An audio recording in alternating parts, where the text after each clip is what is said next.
Muy buenos días para todos. Como bien lo dijo el contador Morales, estamos cerrando el ciclo de conferencias de este año 2018, el cual estuvo muy activo. Ustedes nos darán la razón o no. Y 2019 se espera que igualmente sea muy activo. Pero para cerrar de buena manera, ya que diciembre es un mes especial para nosotros en nuestra profesión, por todo lo que hay que ir cerrando justamente, y nóminas no es la excepción. Y con el timbrado, con este nuevo esquema de timbrado electrónico, creo que pudiéramos tener ciertos puntos que no debiéramos olvidar para no tener problemas respecto de los cruces de información que hace la autoridad. Ustedes seguramente habrán visto, si es que no les han llegado directamente, pero mínimo sí habrán visto, varias invitaciones que ya está haciéndonos llegar la autoridad a todos, a los que pagan nóminas y a los que timbran nóminas. Está haciendo un comparativo entre lo que timbramos contra lo que enteramos. Si estamos enterando de menos, nos está diciendo que estamos enterando de menos. Y cualquiera pensaría que si fuera en sentido inverso, es decir, que hubiéramos pagado de más, no habría mayor problema, pero también nos lo está informando. Y nos está diciendo que para efecto de deducciones de la nómina es necesario tener timbrado. Así que nos invita en un sentido o en otro a hacer la verificación para que empate lo timbrado contra lo enterado. Y más aún cuando ya estamos en este punto en que tenemos que decidir cuándo hacer el cálculo anual de los trabajadores, es muy importante porque recordemos que desde el año pasado los empleadores ya no entregan constancia de percepciones y retenciones a sus trabajadores. Todo se alimenta, la propuesta que la autoridad pone a disposición de las personas físicas y en específico de los trabajadores, todo se alimenta de la forma en que nosotros timbramos la nómina.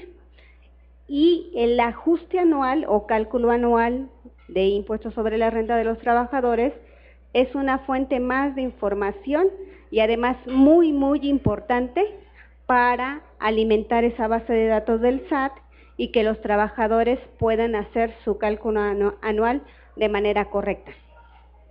Vamos a hacer el recuento porque desde el año pasado que se actualizó la guía de llenado y todo eso derivado del famoso comprobante fiscal versión 3.3 para que empatara con la versión 1.2 del complemento de nómina, se dio a conocer una actualización y desde ahí vienen cosas interesantes que ojalá las hayamos observado.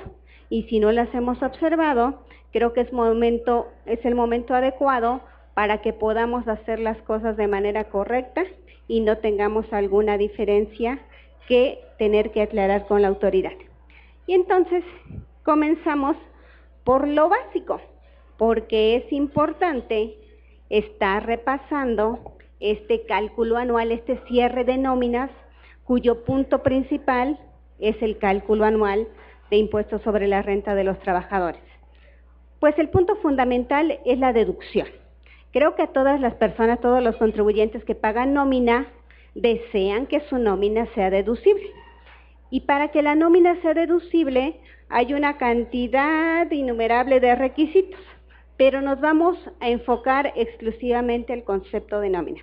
Recuerden que como cualquier otro gasto, le resulta aplicable todos los requisitos de deducibilidad, pero en específico, por ser el pago de sueldos y salarios, nos enfocaremos a esta fracción del artículo 27. Recordemos que el artículo 27 es el que contiene los requisitos de las deducciones.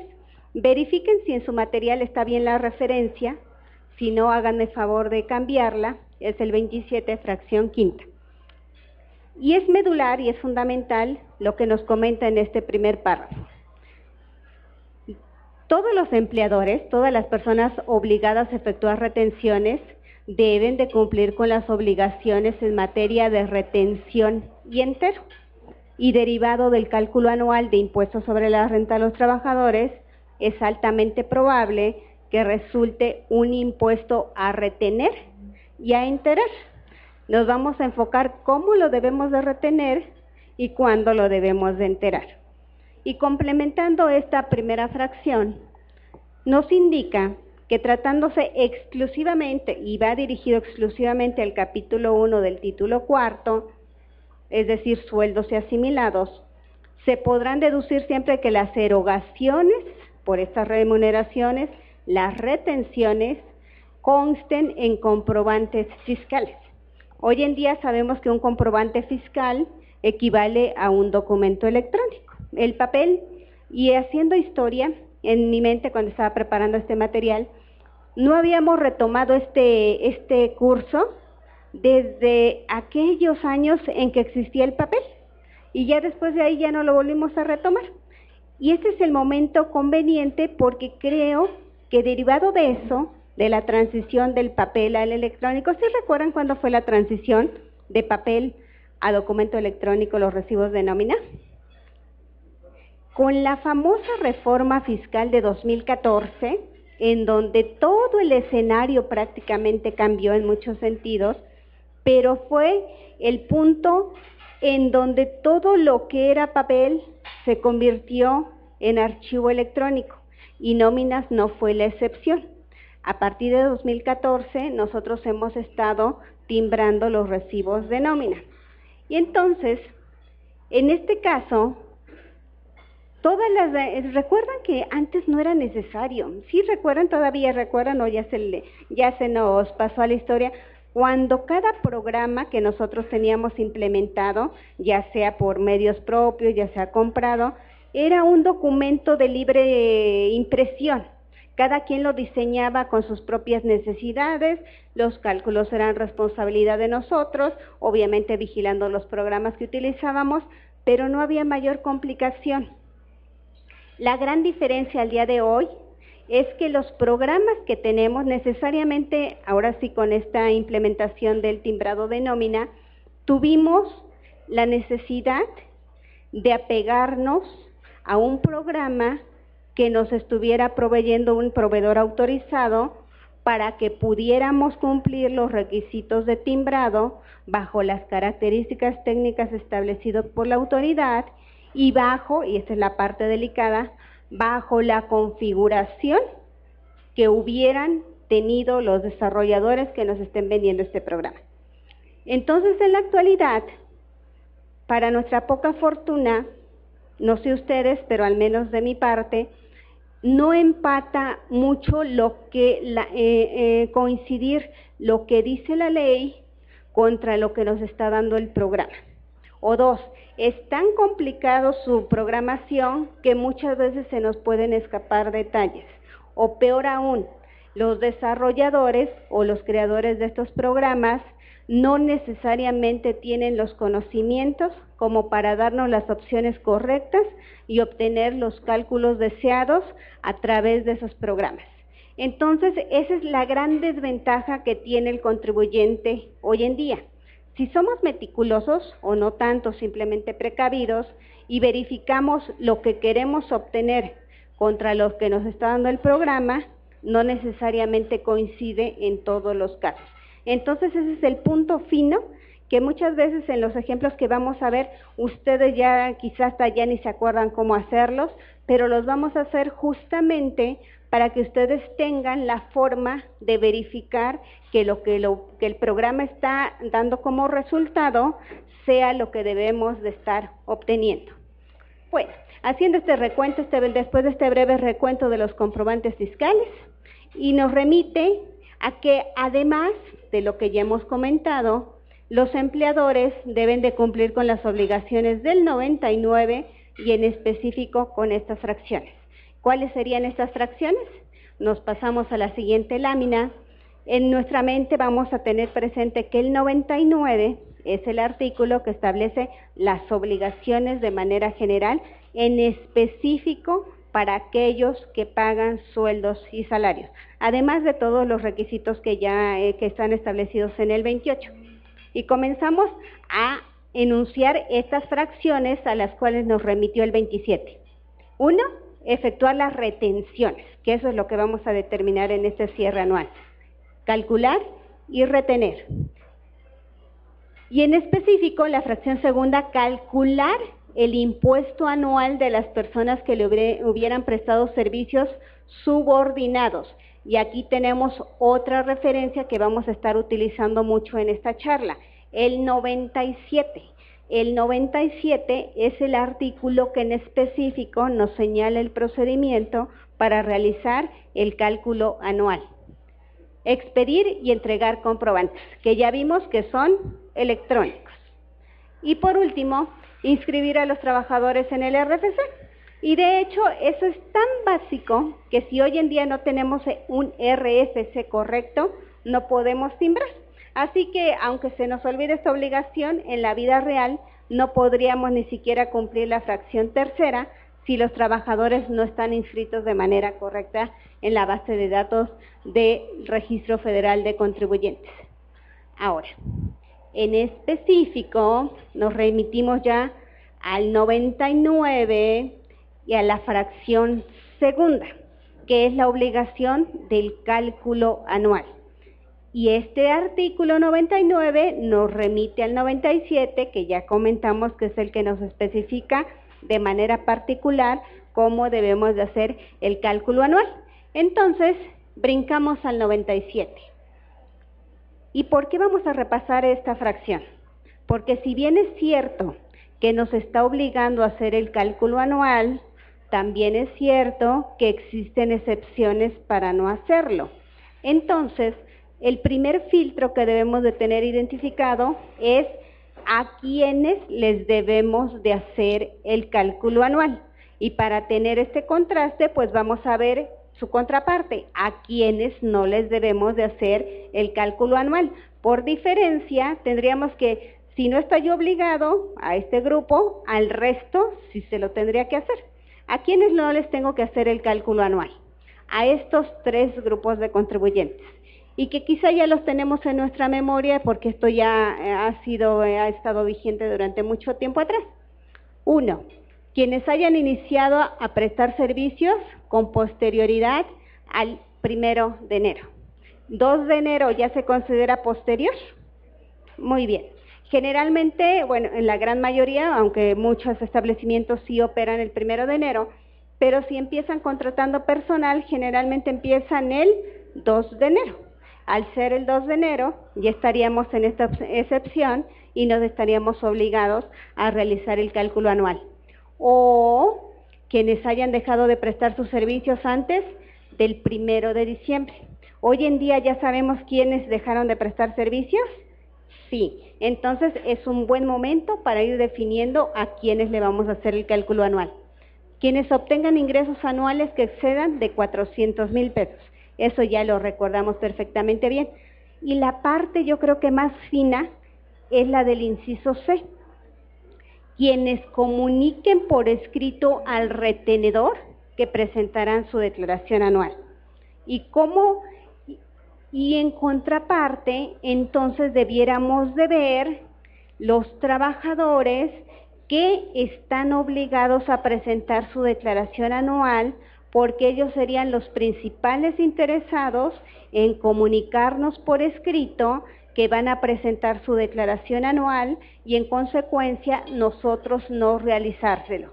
Es por ello que nos vamos a remitir, aquí les puse unas ilustraciones que porque está en función de tiempo, ya vimos que después del 1 de enero, antes del 1 de diciembre, están en función de dinero, de cantidad de dinero, y la última y más interesante desde mi punto de vista, de quienes no se ubiquen en los dos primeros supuestos, pero por alguna razón, ya sea porque quieren o porque están obligados, van a tener que presentar su declaración anual.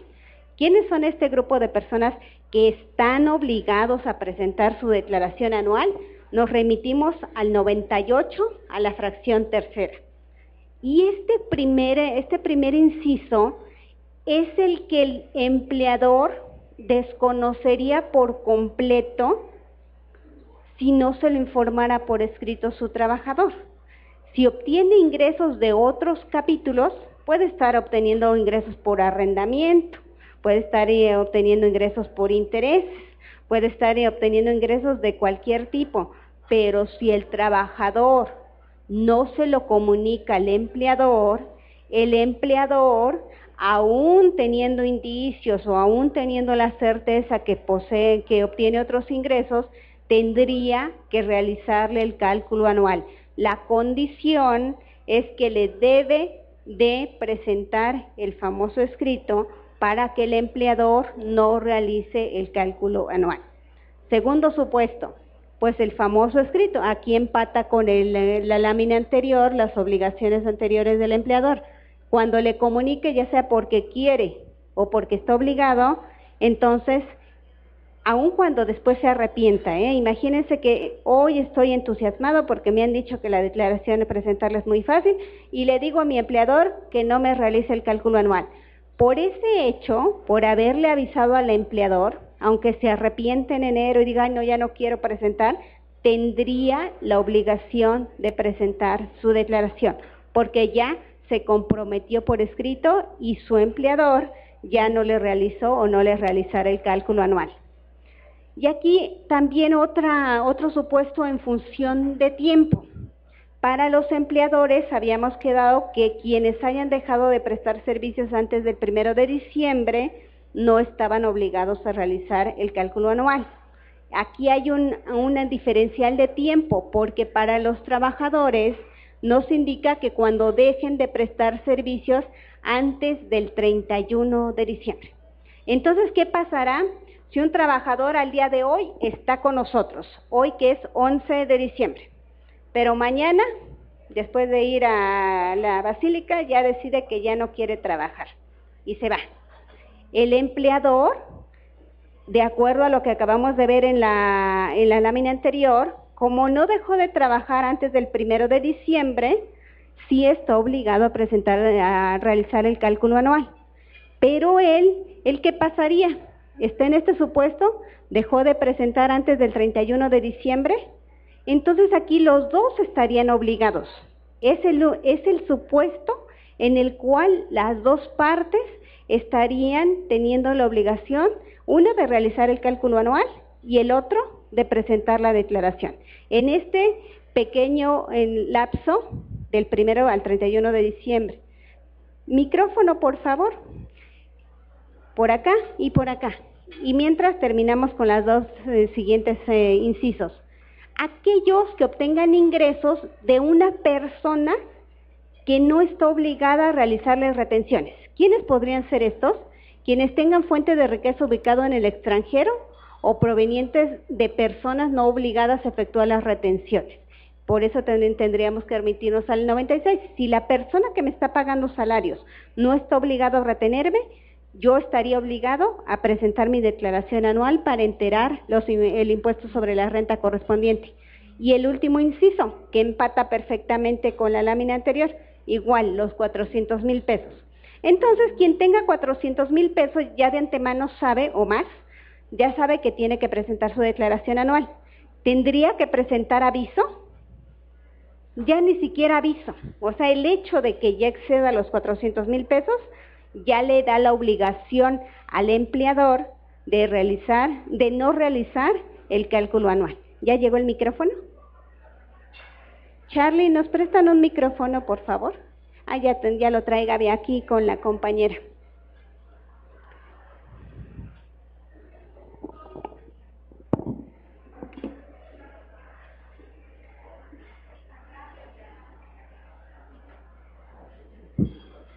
Buenos días.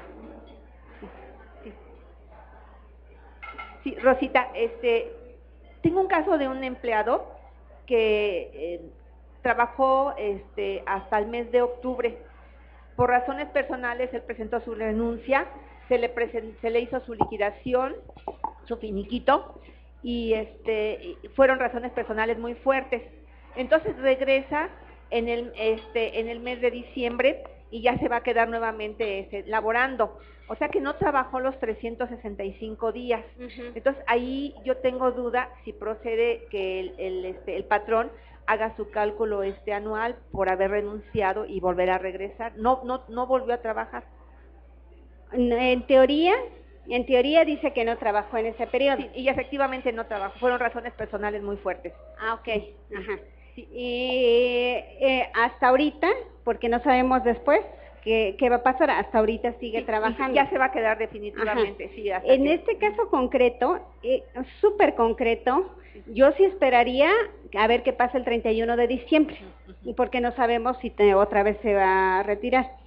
Y si siguiere trabajando el 31 de diciembre, sí estaríamos obligados a realizar el cálculo anual. Aunque haya trabajado 330 días, no los 365. Ajá, exactamente. Perfecto. Pero yo sé que nosotros somos buenas personas y confiamos, ¿no? De que no trabajó, pero al menos sí obtendría algo por escrito de que no tuvo otra fuente de ingresos. De acuerdo. Muchas gracias, Sí, Rosita. Al contrario, por allá y por acá.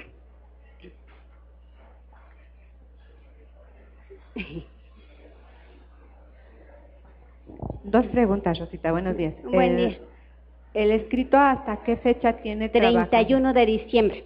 Okay. Aunque tiene 31 de diciembre, nosotros en este momento podemos establecer las reglas y decirles que tienen hasta el 15 de diciembre para informarme si van a presentar su declaración anual o no.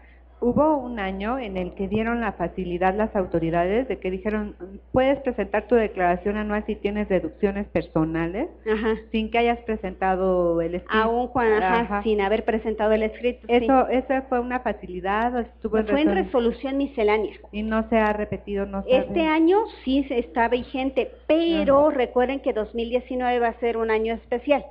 Debemos de esperar cómo viene la resolución miscelánea para 2019, pero este año sí estuvo vigente esta regla. Y de hecho, nosotros vamos a hacer referencia a pocas reglas de resolución miscelánea, las más medulares, pero en específico sí vamos a ir mencionando en las que sí debemos de darle seguimiento. Esa es una de ellas. Esa sí viene en el material, esa regla. La de la facilidad para que presenten, no porque eso fue para 2017. Para la declaración de 2017. Para la declaración de 2018 tendríamos que ver, pero el escenario que tenemos hasta el día de hoy es este. Si estamos en estos supuestos, tendríamos que hacerlo de esa manera. Y resolución miscelánea nos va a decir, bueno, si no lo presentaste, puedes, o si lo presentaste, pero eso sería ya hasta para el año siguiente. Ok, gracias. No, al contrario.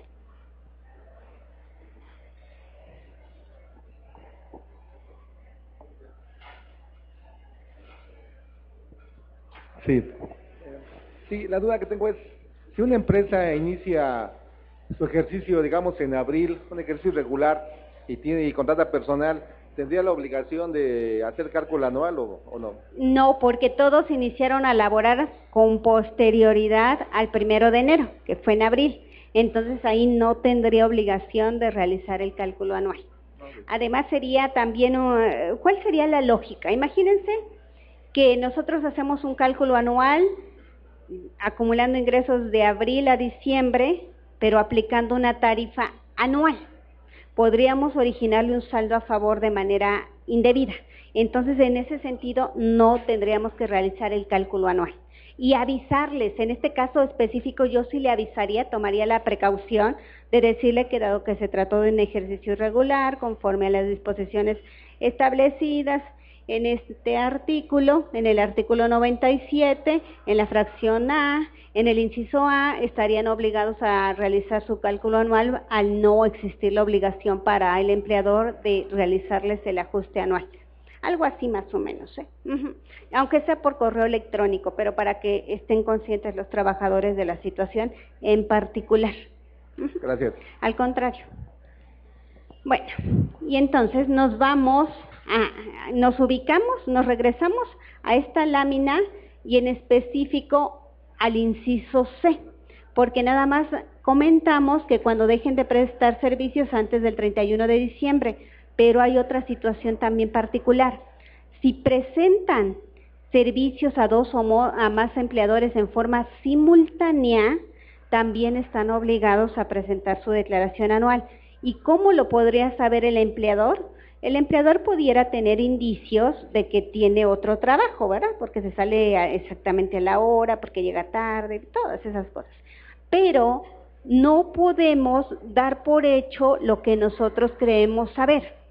Si el trabajador no nos comunica a través de este escrito que va a presentar su declaración por esta razón o por esta razón, Insisto, el empleador tendría que realizarle el cálculo anual. El trabajador ya tendría sus contratiempos para la obtención de su saldo a favor, si es que generara, o ya tendría la invitación de la autoridad para que, porque la autoridad sí va a saber que tenía 2 o más empleadores, para que presente su declaración anual. Pero, insisto, si no recibimos el escrito y no estamos en los otros 2 supuestos que acabamos de ver en la lámina anterior, en estos 2, tendríamos que realizarles su cálculo anual.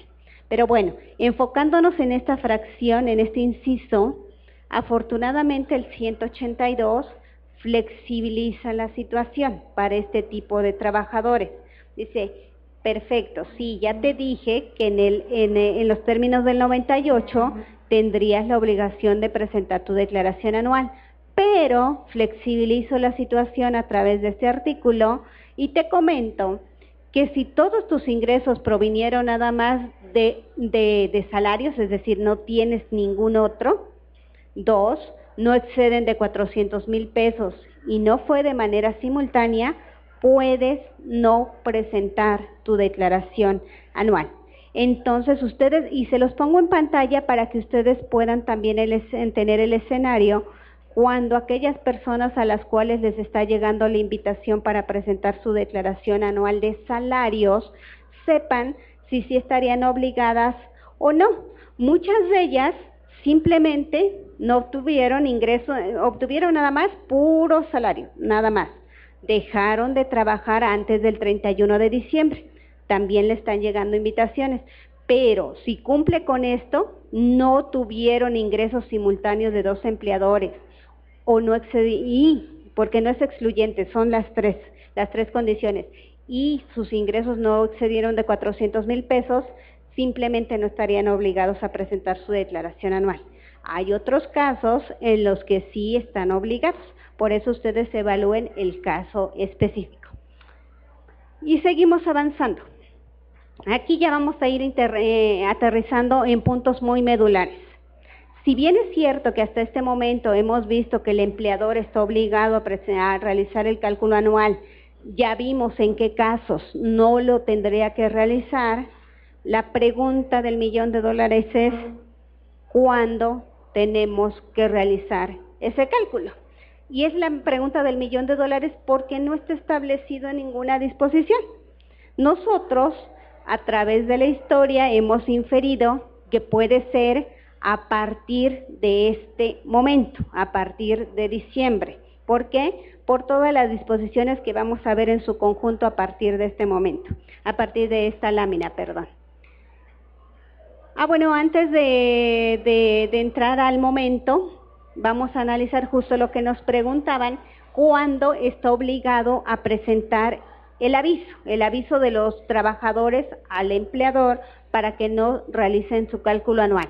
Es hasta a más tardar el 31 de diciembre. Y la parte inferior creo que es lo que debemos de tener presente por lo siguiente. Los retenedores no harán el cálculo anual en los términos de estas disposiciones siempre que los trabajadores le presenten el escrito. Es decir, si tiene ingresos de otros capítulos o presta servicios a 2 o más empleadores, que son los incisos a los cuales nos hace referencia, quizá lo sé, pero si no me lo avisa a través del escrito, yo no puedo dar por hecho que así es. Debe de estar avalada esta situación por el escrito. En pocas palabras, si no tengo el escrito y creo y casi tengo la certeza que obtiene ingresos de otros capítulos, eso no me da ningún beneficio de no realizar el cálculo anual. El escrito es la condición para que yo no realice el cálculo anual. A todos los que no me presenten escrito y de acuerdo a las disposiciones tenga obligación de realizar el cálculo anual, tengo que realizarle el cálculo anual. Entonces esto también es importante tenerlo presente para excluir a las personas que no les haré el cálculo anual. Y aquí hacemos un ejemplo así como muy, muy básico, ¿no? Primera pregunta. Trabajador 1. Ingresó el 1 de enero de 2018. Por fecha, ¿tendríamos obligación de realizar el cálculo anual si todavía está en este momento trabajando? Sí. sí tendríamos la obligación, aun cuando no me presente ningún escrito. Es más, ni necesito que me lo presente por el nivel de ingresos, que son 350,000. Segundo trabajador, está con nosotros desde 2005. Sus ingresos son de 190,000. No me presenta ningún aviso. ¿Tengo que realizarle cálculo anual? Sí. Trabajador 3, está también desde 2005. Sus ingresos de 390,000. ¿Por nivel de ingresos tendría que realizarle cálculo anual? Ingresos. ¿Por nivel de ingresos? Sí. Pero resulta que él sí me presentó su escrito. En consecuencia, por el escrito, ya no le voy a realizar el cálculo anual. Trabajador 4. Él ingresó el 15 de septiembre de este año. Por fecha, ¿tengo la obligación de realizarle cálculo anual? No. Y por eso aquí está, no. Independientemente del nivel de ingresos, nada más por pura fecha. Trabajador 5. Ingresó desde 2016, pero ya se fue justamente el 30 de noviembre. Es anterior al 1 de diciembre. Por fecha, ¿tendría que realizarle cálculo anual? No, porque ya el 1 de diciembre ya no está con nosotros. El trabajador 6 está con nosotros desde 2000. Sus ingresos 420,000. ¿Por ingresos tengo la obligación de realizarlo? No, por ingresos ya no. Pero además, él muy precavido presenta además su escrito, ¿no? Es de los precavidos. Entonces, ni por ingresos y por escrito no tendría que realizarlo. Trabajador 7. Está con nosotros desde 2007 y sus ingresos 450,000. Por ingresos, ¿tengo la obligación de realizarle cálculo anual? No. Todo esto lo hace la maquinita, el programa, pero nosotros debemos de verificar que esté configurada para hacerlo bajo estos parámetros. Eso sería nuestra responsabilidad en este momento, verificar que siga los parámetros que nosotros ya conocemos hasta este momento. Ahora sí.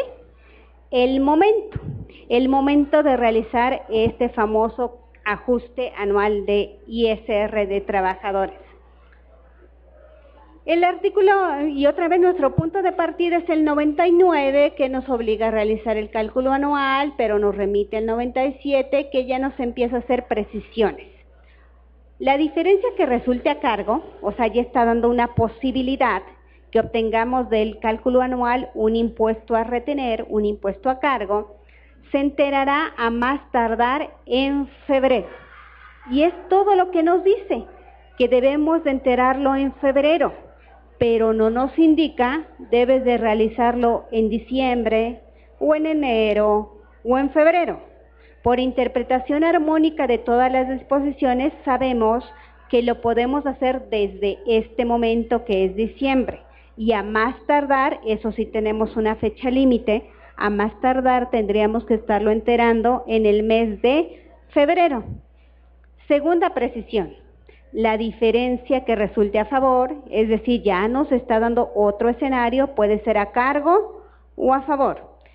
El saldo a favor, que mejor ese es el nombre con el cual lo conocemos nosotros, debe, o sea, ni siquiera es una opción, debe compensarse contra la retención de diciembre. Es aquí donde tenemos el indicio que si nos está dando la posibilidad de compensarlo en diciembre, significa que el cálculo anual lo podemos hacer desde diciembre. Es eso lo que nos da la pauta de los momentos, porque literalmente no hay disposición que nos precise un momento en que estemos obligados a llevarlo a cabo. Simplemente nos dice, importes a cargo, entéralos a más tardar en febrero, y saldos a favor, comiénzalos a compensar, los puedes comenzar a compensar desde diciembre o retenciones sucesivas y a más tardar dentro del año calendario posterior. Es decir, lo que generemos de saldo a favor de los trabajadores se podrían compensar a más tardar durante 2019. Y lo que tuvimos en 2017 es la última oportunidad de compensarlo en estos pagos de diciembre de 2018. Y les quito la lámina y mejor les pregunto, ¿cómo lo enteramos? Si lo debemos de enterar en febrero, ¿lo enteramos conjuntamente con las retenciones de enero que se enteran en febrero? ¿O ustedes cómo lo han venido haciendo?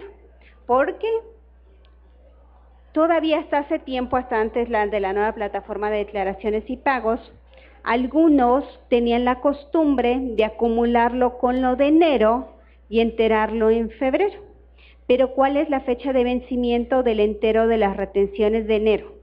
A más tardar 17 o con sus días opcionales, pero no cubre totalmente febrero. Lo correcto es lo que viene a continuación.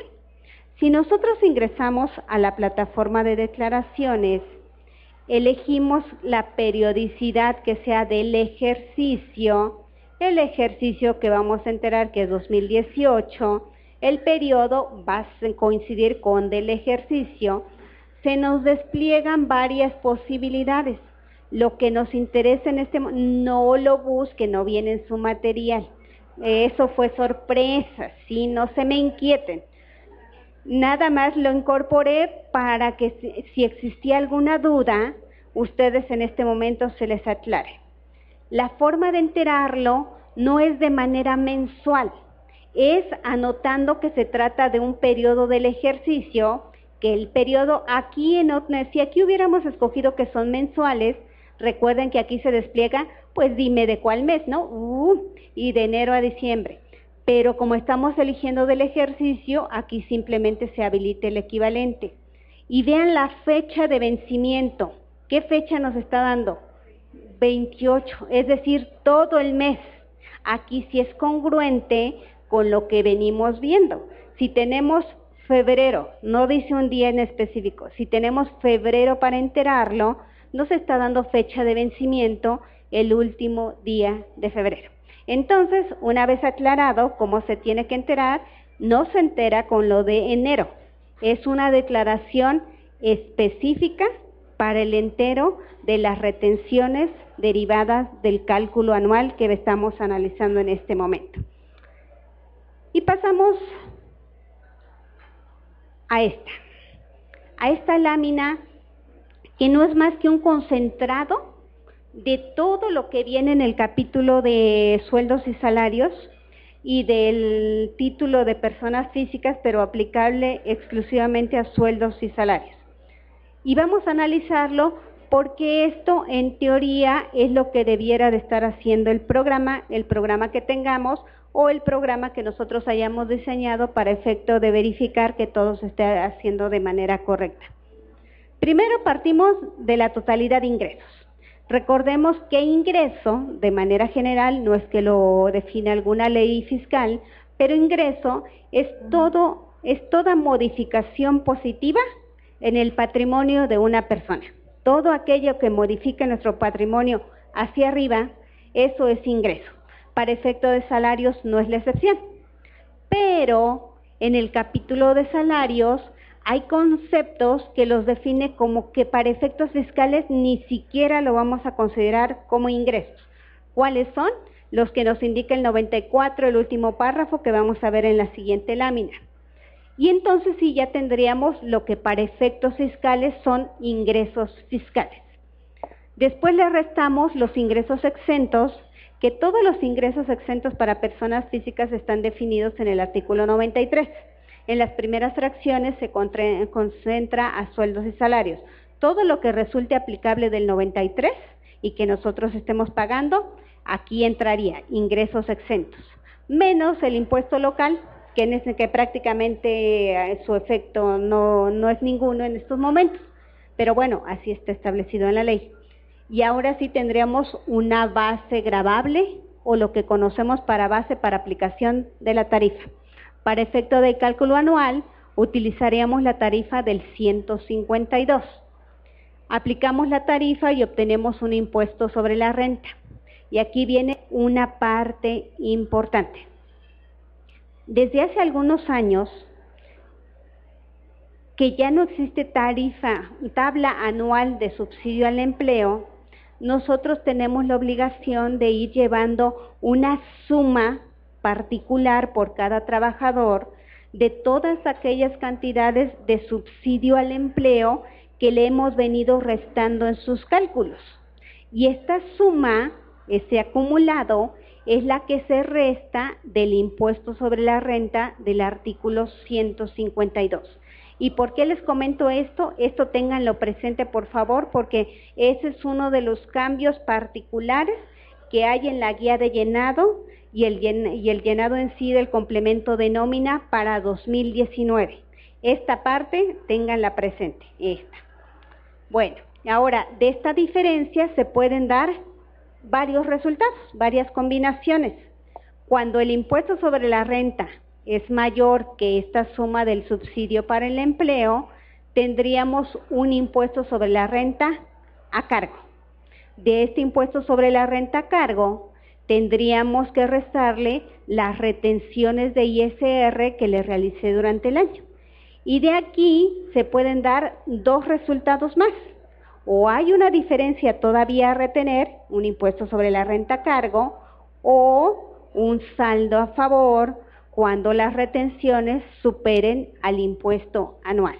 Entonces es una serie de combinaciones que, insisto, el programa se los va a dar, pero ustedes deben, mi sugerencia es que ustedes validen que sea correcto el resultado que les esté dando, a través de una prueba aleatoria o lo que ustedes consideren las pruebas necesarias. Siguiente escenario. Resulta que el subsidio para el empleo, la sumatoria acumulada, es superior al impuesto sobre la renta. Muy importante, porque esto dio un giro muy interesante hace muchos años. No existe a nivel anual diferencias de subsidio al empleo a entregar a los trabajadores. Eso desapareció hace mucho. Si la suma de subsidio al empleo es superior al impuesto sobre la renta, el impuesto sobre la renta sería 0. Entonces, o una de dos, o tenemos esto que es superior a esto y tenemos un impuesto a cargo, o el resultado sería 0, en caso de que éste exceda el impuesto sobre la renta. Y con el 0, ¿qué es lo que vamos a hacer?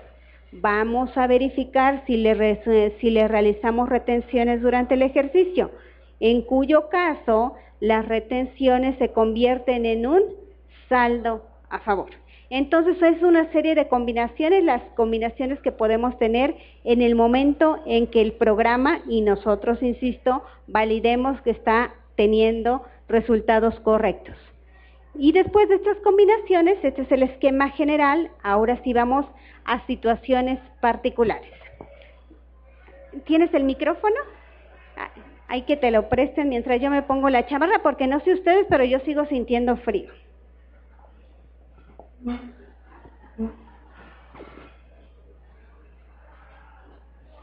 Adelante, yo me pongo mi abrigo. Sí, Rosita. Esta pantalla que nos hiciste favor de proporcionar, donde nos mencionas que el impuesto anual que se genera en la nómina se va a declarar en el mes de febrero.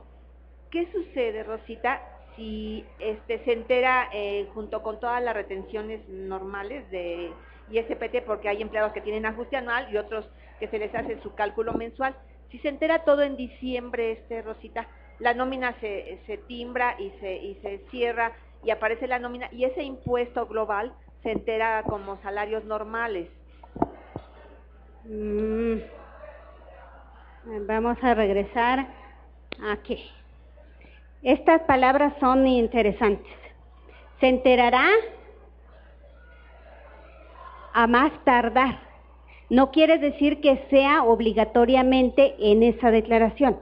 Si nosotros hacemos el cálculo anual en diciembre, hicimos las retenciones y ya las voy a enterar, las puedo enterar con las de diciembre.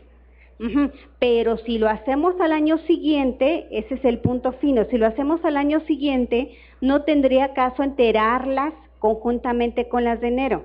Ahí sí la sugerencia es que se enteren bajo la modalidad que vimos, pero es dependiendo, y a partir de este momento vamos a ir viendo que es fundamental el momento en que se haga el cálculo anual. Entonces, diciembre sí las puedo enterar porque en este momento ya las retuve.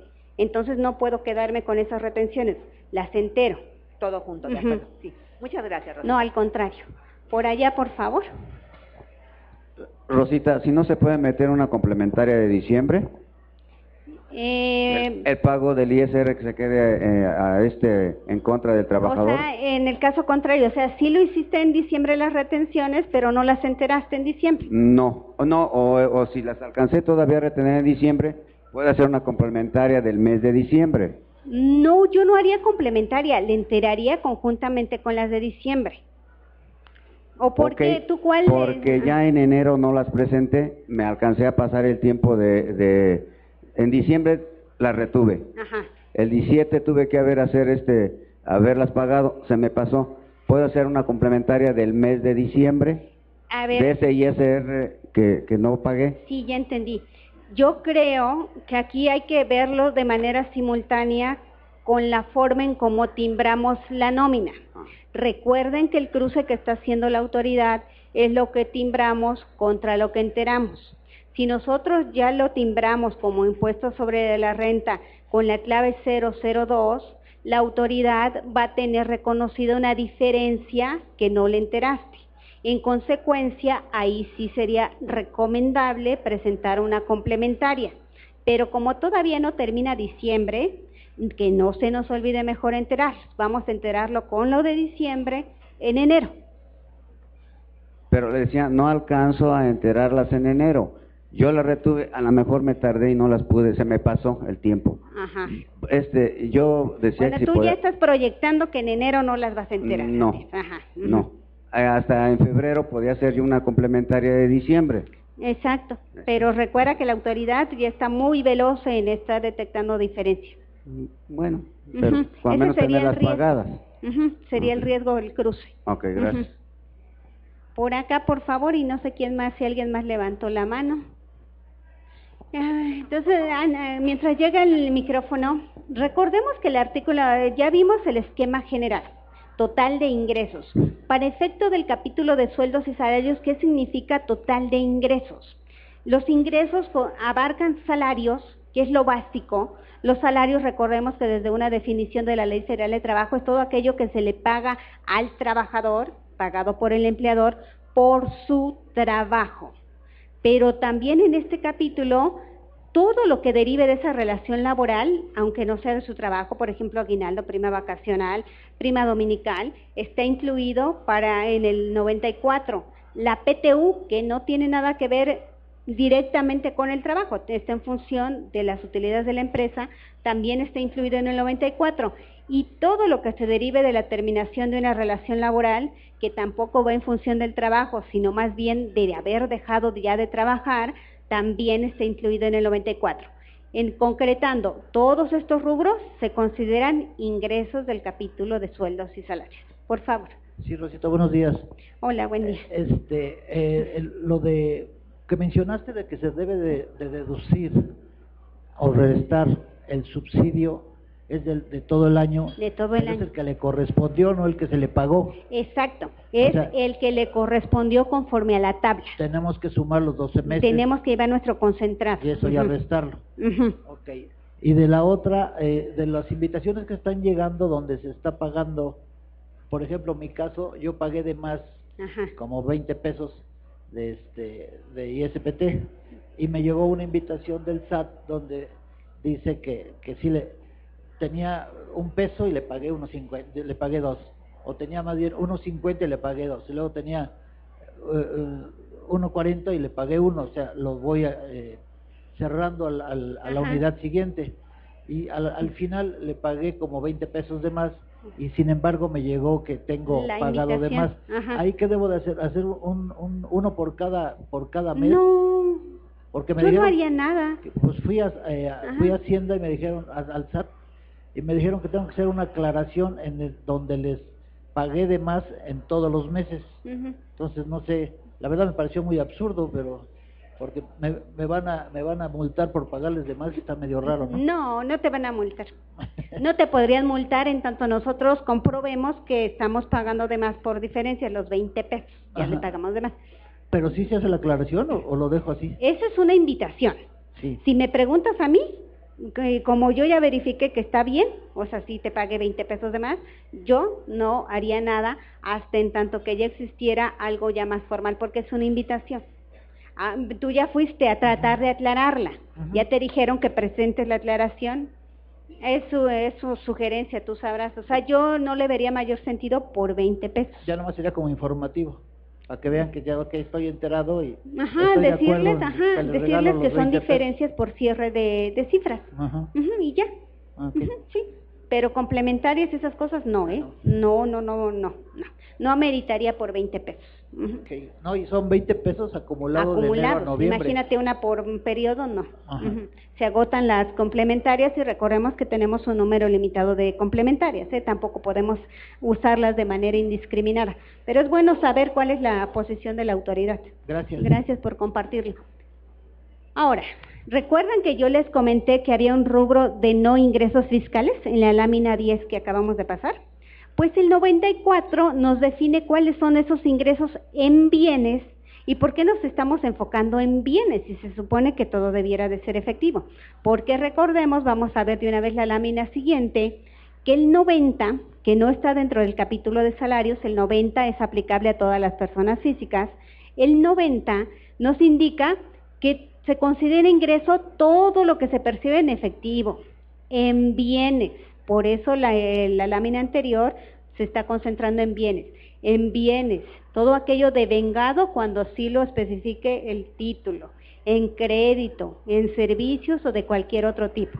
Para efectos fiscales, recordemos todo lo que sea ingreso y esté especificado en el capítulo correspondiente, es un ingreso acumulable, pero ciertos capítulos contienen excepciones, como en el caso de salarios, que es la lámina que estábamos viendo, a la cual nos regresamos. Para los trabajadores no se consideran ingresos en bienes los servicios de comedor y comida, así como este dibujito, ni el uso de los bienes que le proporciona a los trabajadores para el desempeño de las actividades, siempre que estén de acuerdo con la naturaleza. Es decir, si están realizando un trabajo que requiera este nivel de protección en zapatos, en casco, en guantes, en anteojos y además herramientas como el metro y sus conitos, no se aun cuando se los demos, no se le va a considerar que es un ingreso para ellos, lo cual resulta totalmente lógico. Son bienes que necesita para el desempeño de sus actividades. Si le dan una moto a un mensajero, se considerará una herramienta acorde con la naturaleza de su trabajo, sí, la moto, pero si le dan una moto al gerente jurídico, ¿se considerará necesario para realizar sus funciones? No, fundamental no, se va a desplazar más rápido, tal vez llegue a los juzgados más rápido, pero no es básica para el desempeño de sus actividades. Entonces, siempre y cuando sea acorde con la naturaleza del trabajo, no se consideran ingresos estos dos grupos de prestaciones. Esto ya lo vimos, avanzamos. Ahora, momento de acumulación de estos ingresos. Lo que sí es ingreso, ¿cuándo se va a tener que acumular? Ya vimos que hay ingresos, más los que no son ingresos, menos lo exento, ya tenemos lo acumulable. Esto acumulable, ¿en qué momento lo voy a acumular? Para efectos del capítulo de sueldos y salarios, se declaran y calculan hasta el año de calendario que sean cobrados. Vamos a poner un caso extremo. Esta época es época de pago de prestaciones de fin de año, ¿no? Aguinaldo, otros estilan de una vez adelantarles a todo su prima vacacional, aun cuando no tengan su año concluido, como quiera, quieren darles dinero a sus trabajadores, ¿no? De alguna forma. Si nosotros otorgamos sabemos que tienen derecho los trabajadores a estas prestaciones, pero tienen una situación económica difícil la empresa y acuerdan que se lo van a entregar hasta enero. Para el trabajador, ¿cuándo sería acumulable? ¿Diciembre o enero? Y hasta yo ni siquiera me atrevería a decir enero, hasta que se los paguen, porque pueden acordar que se lo van a pagar en enero, pero como las cosas no pasan hasta que pasan, pues hasta que se lo paguen, aunque sea el año siguiente o hasta dentro de 2 años, hasta el momento en que efectivamente los recibe el trabajador, en ese momento van a ser acumulables no importando a qué ejercicio correspondan o en qué ejercicio se hayan devengado. Es una peculiaridad que tiene este capítulo de salarios, y entonces ustedes también considérenlo si se encuentran ante estos casos. Y ahora, ubicándonos, por favor, si está el micrófono, adelante. Ubicándonos ya en los exentos. Creo que a estas alturas todo mundo ya conoce de memoria los exentos, pero, insisto, hay que verificar que nuestros programas estén configurados de manera correcta, porque muchos de ellos siguen estando en función de determinar las prestaciones exentas en función del salario mínimo. Y recuerden que hoy en día, aun cuando el texto de la ley indique que es en función del salario mínimo, y de una vez avanzamos en las láminas, existe un decreto desde enero de 2016 a través del cual se desindexó el salario mínimo y se estableció que lo sustituía a un valor que nosotros conocemos como la UMA. Rosita, buenos días. Buen día. Esa situación que decías que es difícil para el patrón y que le pagaría al trabajador hasta enero del 2019, ¿podría el patrón timbrar, sin embargo, sus recibos en el diciembre de 2018 o tendría que esperarse hasta 19? No, bueno, de que podría. Lo que sucedería es de que en estos famosos cruces que está haciendo la autoridad, te va a decir que tienes timbrados, no sé, 1 millón de pesos y que nada más le enteraste 500 y tendrías que aclararle. Porque recuerden que no está prohibido timbrar antes de la fecha de pago. Eso está totalmente permitido. Aunque ahí el primer inconveniente sería cómo saber cuándo se va a pagar. Podemos tener la intención que el 6 de enero les vamos a pagar, pero resulta que no, o sea, se los pagamos hasta el 28. Y entonces ahí ya empezaríamos con inconsistencias en el timbrado, errores que pudieran ser sancionables.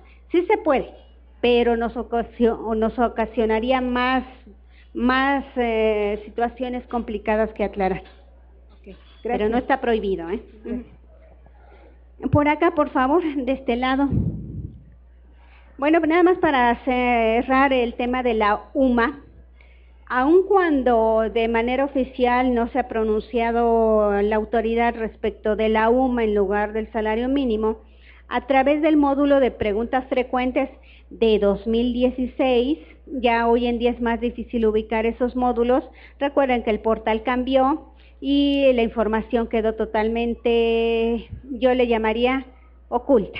En realidad, de encontrar algo ahí a veces resulta un poco desgastante. Pero bueno, aquí dice, la pregunta es, ¿debe de aplicarse la UMA aún cuando en las disposiciones fiscales se haga referencia al salario mínimo? Y la respuesta es sí, por este famoso decreto de desindexación. Y el fundamento legal, y como valor de referencia, aquí les anoté el valor del salario mínimo en 2018 contra el valor de la UMA que tenemos el día de hoy.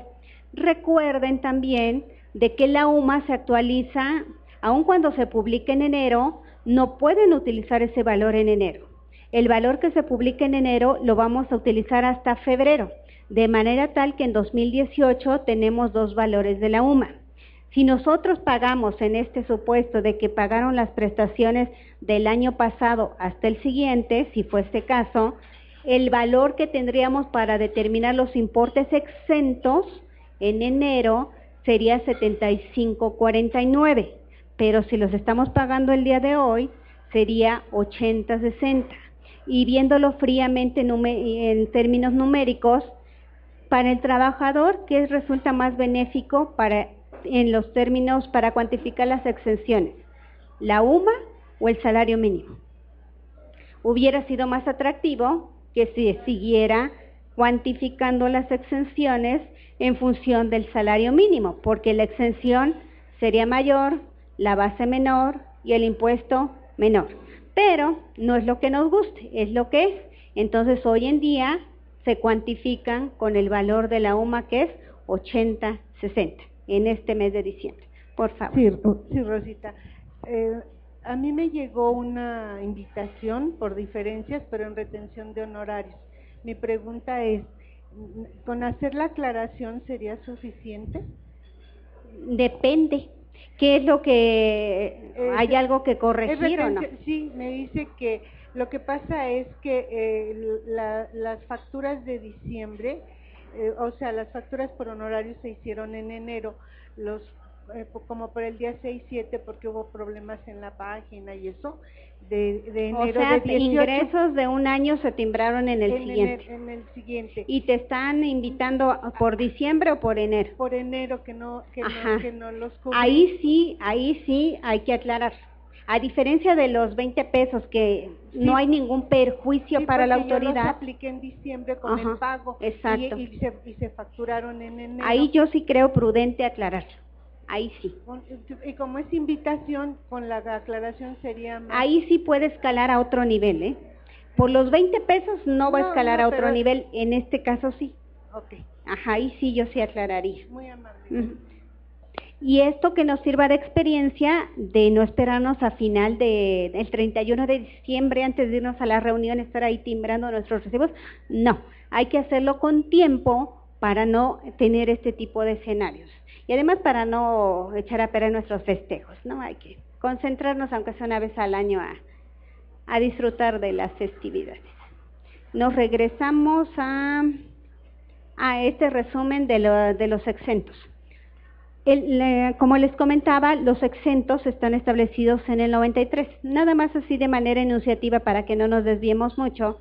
Recordemos que todos los trabajadores de salario mínimo, prácticamente todo lo que se les pague derivado de esta prestación de salario mínimo, y siempre y cuando esté dentro del marco establecido en la Ley Federal de Trabajo, estará exento.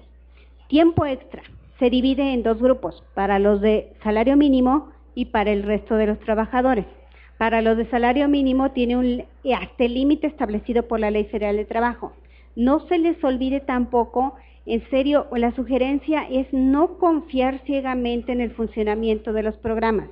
Verifiquemos que esté configurado correctamente. ¿Cuál es el límite establecido en la Ley Federal de Trabajo? Y que no son las 9 horas, en términos generales, son 9 horas, pero no es lo mismo 9 horas que 3 horas diarias, máximo 3 veces a la semana. Son escenarios totalmente diferentes. Entonces, si está en ese marco legal, trabajadores de salario mínimo, sus horas extras exentas. Para el resto, siempre y cuando esté dentro del marco establecido en la Ley Federal de Trabajo, 50%. Trabajo de descanso sin otro en sustitución, aplica exactamente lo mismo, 50% para trabajadores que no sean del salario mínimo, y están topadas ambas hasta el equivalente de 5 veces la UMA por semana.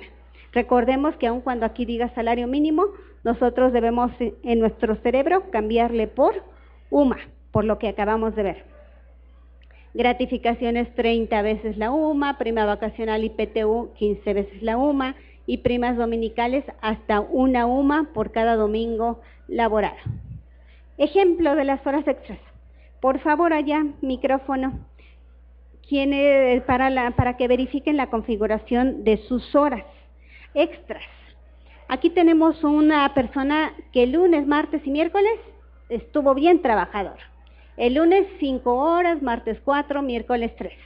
Y como quedamos que lo establecido en la Ley Federal del Trabajo son 3 horas diarias, máximo 3 veces a la semana, significa que doble se le pagarían las primeras 3 horas. En el lunes, dobles 3, triples 2, martes 3, triples 1, y miércoles pues las 3 que coinciden con las 9 establecidas de manera general. Pero ¿qué pasaría si aquí el miércoles hubiera trabajado 1 hora? ¿Cuántas serían aquí dobles? 1. La suma sería 5. Y aun cuando hubiera trabajado más de 9, aquí no sería 9. Es por eso que no es lo mismo 9 horas que 3 horas diarias, máximo 3 veces a la semana. Por eso la invitación a revisar cómo están configurados sus programas. Por favor. Rosita, tengo una duda con respecto al tiempo. Si en una semana tengo un trabajador que tiene tiempo extra y además se le pagó un día festivo, ¿cuál es el exento? Porque mi trabajador es no es de salario mínimo. El exento de los cinco veces la UMAS, la suma de ambas. La suma de ambas, ¿verdad? Sí, no es una por cada una, porque están en la misma fracción coincidentemente. Entonces, me regreso, ahí está. Esto y esto está en la misma fracción, entonces si coinciden en la fecha de pago ambas, máximo 5, pero sumando las dos. Ok, sí, gracias. Al contrario. Bueno, entonces aquí ese es y el valor máximo deducible por el valor de la UMA serían 403. En este caso, la deducción al 50% nada más aplica sobre las horas que estén dentro del marco de la Ley Federal de Trabajo, que serían las dobles al 50% y máximo las 5 veces la UMA, que aquí encuadra perfectamente, no nos excedemos, y todo lo demás estaría grabado. Un ejemplo casi de kinder, ¿no? Pero para que nosotros recordemos la importancia de la configuración en nuestro programa. El valor de la UMA es lo que ya retomamos hace rato, ya lo vimos para tener claro el escenario. Aquí los valores, no los olviden, depende de la fecha de pago. Y ahora, viáticos. Viáticos, que es un tema que da mucho de qué hablar y que es el momento de irlo cerrando correctamente, porque quizá a estas alturas no se haya timbrado este concepto y es una obligación hacerlo. Conforme al 99, que es el capítulo que yo le digo, es el artículo que les comentaba que es el de las obligaciones de los empleadores, ahora nos concentramos en la fracción sexta, nos indica que a más tardar el 15 de febrero, ahí fíjense que ahí es una obligación que no desapareció, debiera de entregarle constancia por los viáticos y comprobante fiscal de los viáticos. ¿Por qué? Porque la autoridad necesita saber cuánto de los importes que yo le estoy transfiriendo a su cuenta es por salarios y cuánto por otros conceptos, incluyendo viáticos. Es por ello que esta obligación sigue vigente para conocer cuánto de lo que cayó en su cuenta no es acumulable por salarios ordinarios.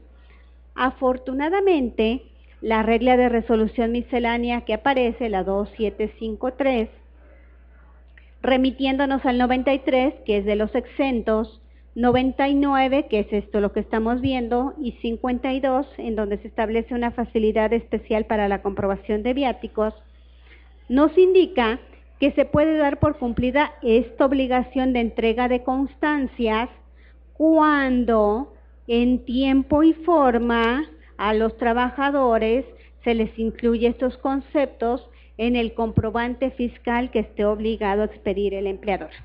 En pocas palabras, en este momento, si se le entregó viáticos durante todo el ejercicio al empleado, al trabajador, debieron de haberse timbrado esos viáticos.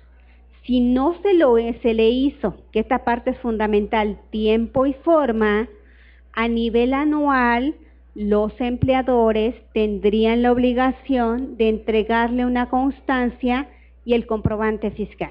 Es decir, tendrían que hacer uno anualizado, concentrando todos los viáticos que se le hubieran entregado. Entonces tenemos dos escenarios, o lo hago en tiempo o hago una de manera anual. Y ahora pasamos al ejemplo que nos da a conocer el SAT a través de su portal respecto de viáticos. Recordemos que para que estos viáticos se puedan considerar exentos, el requisito es que se eroguen en el servicio de sus funciones. Y dos, que se compruebe con comprobantes fiscales. Un fundamento básico para que todo aquello que nosotros recibamos, seamos trabajadores o no, pero todo aquello que recibamos no se considere acumulable, es que si lo estamos realizando por cuenta de alguien más, en este caso por cuenta del empleador, lo comprobemos con comprobantes fiscales. Y comprobantes fiscales no significa el ticket del autobús o el que nos den ahí en los restaurantes. Un comprobante fiscal debe de reunir todas las características que nosotros ya conocemos al día de hoy. Y aquí cuando nosotros le entreguemos estas cantidades al trabajador, conjuntamente con el periodo de pago en el que yo esté timbrando, en el módulo de otros pagos, y de una vez que aterrizamos, micrófono por favor, que ya aterrizamos a este módulo de otros pagos, este módulo es fundamental para el cálculo anual, para reflejar cantidades del cálculo anual. Pero aquí en este caso estamos enfocándonos en viáticos. En otros pagos se incluye todo aquello que le entregamos al trabajador, pero que no tiene carácter de ingreso acumulable. Hasta este momento, simplemente le estamos entregando al trabajador una cantidad. Que me lo vaya a comprobar o no, no lo sabemos. Simplemente en este instante se lo estoy timbrando porque se lo estoy entregando y debo utilizar esta clave. Ahora, ¿qué pasa al momento de la comprobación? Exactamente es lo que te iba a preguntar. O sea, si yo le doy 3,000 pesos, se los tengo que acumular. No, en el momento en que se los doy, no sé si me los va a comprobar o no. Para que no sean acumulables, necesita comprobármelo. Entonces, lo que estoy haciendo en este instante, simplemente diciéndole a la autoridad, le estoy dando 3,000, para que empate con lo que recibe en sus cuentas. Porque en caso contrario, la autoridad no sabría si son ingresos por salarios, un ingreso no timbrado o un ingreso de otro capítulo. Es por eso que en el momento en que se los entrego, simplemente le informo, le estoy dando 3,000. ¿En qué va a terminar? Se lo tengo que informar en otro comprobante. ¿Y cómo vamos a informar esta comprobación? Afortunadamente, existe en el reglamento facilidades para la comprobación, en el entendido que hay zonas en las cuales resulta imposible obtener un comprobante fiscal. Entonces, si esta persona recibe viáticos, pero no existen servicios para obtener estos comprobantes fiscales, puede no comprobar hasta un 20% de estos viáticos, con la condición que en el ejercicio el monto acumulado no exceda de 15,000 pesos. Pero como condición adicional, todos los gastos que sí estoy comprobando con comprobantes fiscales, los debo de pagar con tarjeta de crédito, de débito o de servicio. Es decir, la facilidad no es tan sencilla. Se debe de reunir todas estas condiciones y cumplirse. Bueno, pero resulta que sí se pudieron cumplir en el ejemplo en que vamos a seguir viendo. Lo que no se gaste, esa es otra condición, no se lo puede quedar el trabajador. Lo tiene que devolver. Entonces, o lo devuelvo con comprobantes fiscales, lo compruebo con comprobantes fiscales, o lo compruebo con comprobantes que no son fiscales, pero que encuadran con este esquema, o lo devuelvo. Esos son los 3 escenarios que tenía el trabajador. ¿Levantaron la mano? Si me hacen favor de pasarlo para allá. Bueno, y además, para que encuadren en este supuesto, debe de cumplir los requisitos de montos. Recuerden que hay montos de hospedaje, hay montos de alimentación. Para estos gastos de viaje, además deben de encuadrar en esos parámetros que estén permitidos. Y la restricción mayor, cuando se trate de gastos de hospedaje y de transporte, aquí no aplica la facilidad. Se da por hecho que todo lo que sea hospedaje o transporte o boletos de avión, esto sí debe de quedar comprobado. Y no dice de transporte, por eso corregí, pasajes de avión, porque los taxis sí pueden quedar incluidos en este monto no comprobado. Exclusivamente hospedaje y boleto de avión, ahí no hay excepción, ahí todo debe de tener su comprobante fiscal. No creo que hay que encenderlo. Ahí sí me y ahora ya. Gracias, Rosita. Yo aquí en viáticos tengo una gran duda. Por ejemplo, tenemos un trabajador, se le da una cantidad de dinero porque va a hacer un mantenimiento en la ciudad de Querétaro. Él nos comprueba su boleto de avión, el hospedaje, la alimentación, pero estos comprobantes vienen a nombre de la empresa y se hacen deducibles y ya. Pero no hacemos este recibo. En ese caso, ¿también hay que hacer este recibo? ¿Cuál es la mecánica? ¿Tú le entregas a su cuenta? Si se le hace el traspaso a su cuenta bancaria. Ajá. y él no lo comprueba con estos gastos de viáticos que realizó. Y normalmente todos son comprobables y no nos devuelve el dinero. Es decir, se le depositan 3,000 pesos que nos comprueba. Perfecto. Con comprobantes fiscales a nombre de la empresa. Ajá. Hasta ahí. Sí, la parte que falta es esta. Hay que hacerlo. Sí, entonces. hay que hacerlo.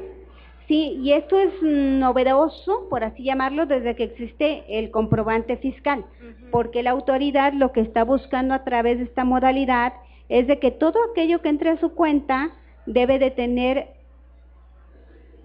saber cuál es el origen, y el origen es o salario y esa es la parte que les falta a ustedes, o viáticos, que es la parte que faltaría timbrar. Ajá, una pregunta. Por ejemplo, todos estos gastos se dieron durante el ejercicio 2018.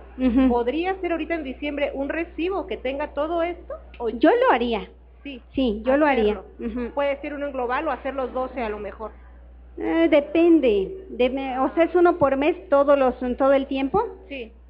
Para que quede, yo haría uno global, uno anualizado, sí. Okay. O hacerlo, de hecho la disposición dice, o entregarle constancia anual, que prácticamente no hay formato para la constancia, tendría que ser un comprobante timbrado de nómina. Okay. Muchas gracias. No, al contrario. Ahora, ya llegó este trabajador y comprueba, y comprobó con alimentos 500 pesos con el ticket. ¿Está dentro de los parámetros que establece el 28? Sí, sí está dentro de los parámetros. Y trae factura de 2,500 de hospedaje. ¿Recuerdan cuánto se le dio? 3,000. Y coincidentemente trajo los 3,000 pesos en comprobante. Ahora vamos a cuantificar. 500 pesos, la suma de ambos, ¿cuánto es? 3,000. 500 entre 3,000, ¿excederá o estará dentro de los parámetros del 20%? Recuerdan que quedamos que era máximo un 20%. Si las matemáticas más o menos se aproximan, con mi resultado es como un 16%, ¿no? Entonces sí queda dentro del margen permitido de no comprobación. En consecuencia, a la autoridad le voy a tener que informar que ya me comprobó y que nada de lo que gastó, nada de lo que le entregué se va a acumular porque quedaría exento o porque está comprobado con comprobante fiscal o porque se utilizó la facilidad del 152. Pero cualquiera que sea el motivo, está comprobado para efectos fiscales y no resultaría acumulable para el trabajador. Y entonces ya vendría, aquí viene toda la explicación del 152, pero es lo que nosotros ya acabamos de ver. Entonces, en este momento, con este paso, hagan de cuenta que es como una reclasificación, ¿no? No era, hasta el paso anterior, no era ingreso fiscal, simplemente era una cantidad como en estatus de comprobación. En este momento que ya comprobó, le voy a tener que dar la naturaleza o es gravado o encuadra dentro del 93 como exento. ¿Y cómo le digo? Pues lo traspaso al concepto 50 de viáticos, ya no estamos en otros pagos, ya lo elevamos a nivel de ingreso fiscal, pero ingreso fiscal exento. Si no me hubiera comprobado nada, y de veras nada, entonces lo tendría que reconocer como gravado, pero con las características del ejemplo quedó exento y ya como un ingreso fiscal exento. Pero como esto no lo está recibiendo, nosotros somos expertos en esto, ¿cómo nulifico esta cantidad numérica? Entonces en deducciones utilizo esta clave de 81, ajuste en viáticos, ingreso 3,000, deducción 3,000, importe que está recibiendo, nada. Prácticamente es como un asiento de reclasificación, darle la naturaleza de gravado exento para que ya se descargue de simplemente una cantidad entregada. Entonces esta es la mecánica general de los viáticos y la misma autoridad lo considera conveniente y de hecho hasta lo considera una práctica indebida el no timbrarlo, en el sentido de que indica que las consecuencias sería una acumulación incorrecta del ingreso o de que se pudieran presumir ingresos que no sean ingresos acumulables. Y entonces, para evitar esa práctica indebida, lo que indica es que se debe de emitir un recibo de nómina reportando en otros pagos lo de viáticos y después identificar los grabados y exentos para reducir el riesgo de una discrepancia fiscal. Y aquí nos da una posibilidad que yo creo que al menos yo no la he visto en la vida real. ¿Qué pasaría cuando le doy 3,000, pero nada más gastó 1,500, pero se gastó los otros 1,500, ¿no?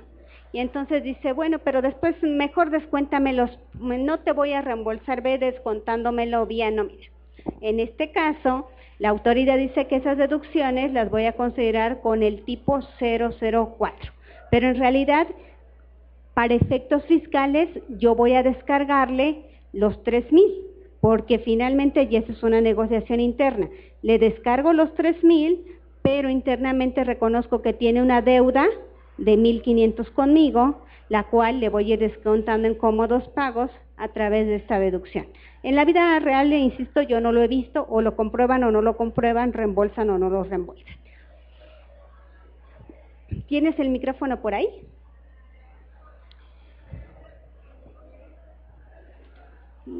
Nada de nada. No se escucha.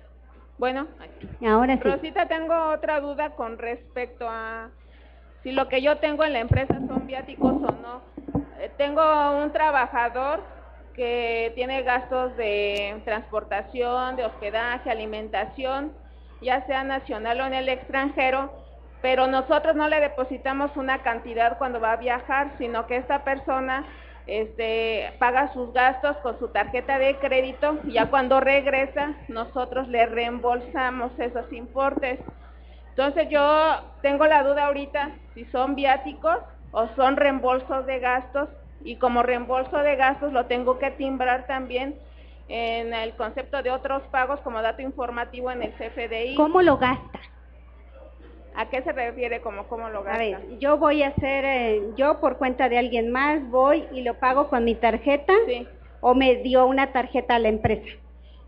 Tiene las dos opciones. Él es trabajador de la empresa, tiene una tarjeta ejecutiva, que es donde la empresa le deposita, pero no siempre paga con la tarjeta ejecutiva, la mayor parte la paga con su tarjeta de crédito.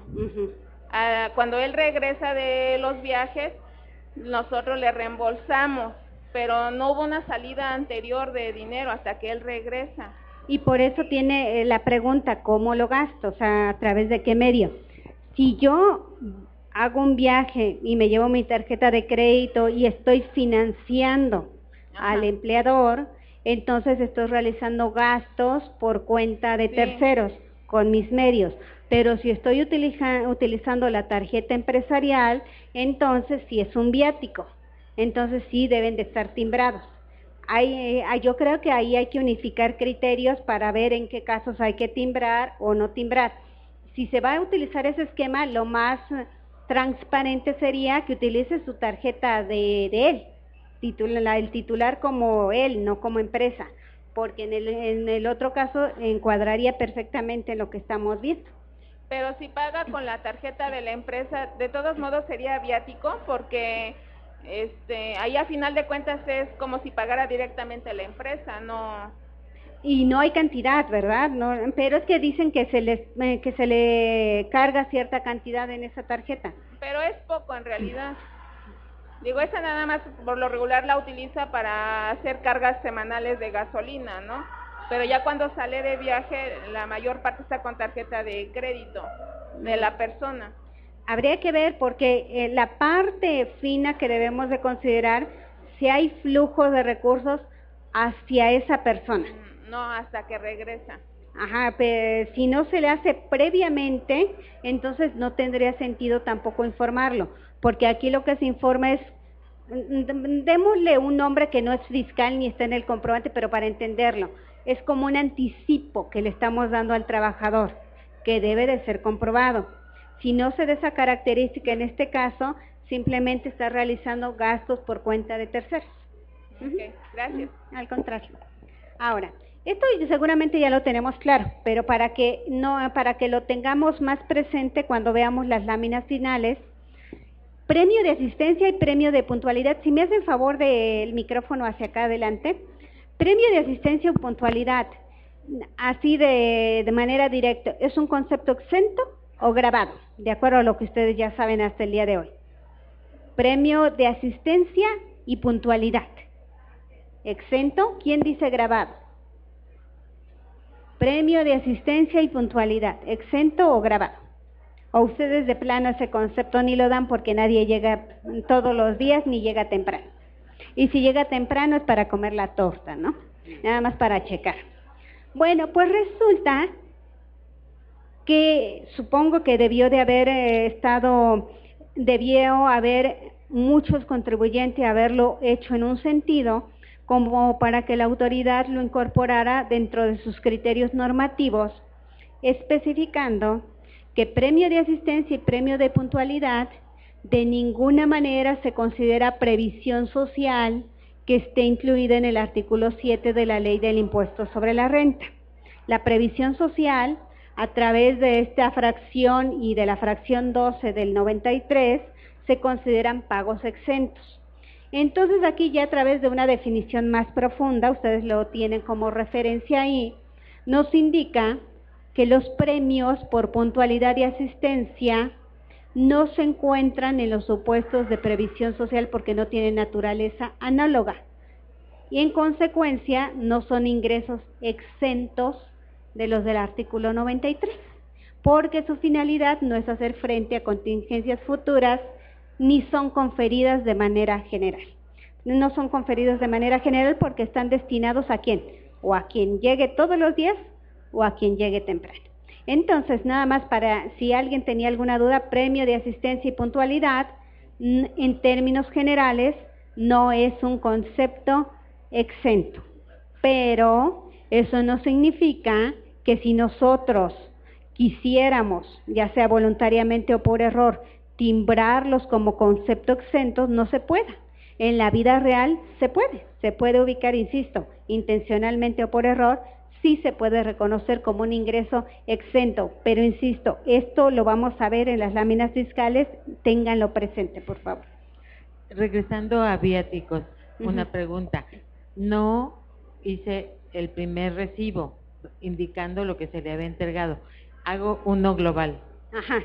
Lo que me haya comprobado, también hago otro recibo diciendo lo que me comprobó de manera global también de todo el año. Y si hay alguna diferencia, si no hiciste nada, en un solo comprobante, tanto puedes poner en otros pagos y en ese momento reconocerlo y descargar.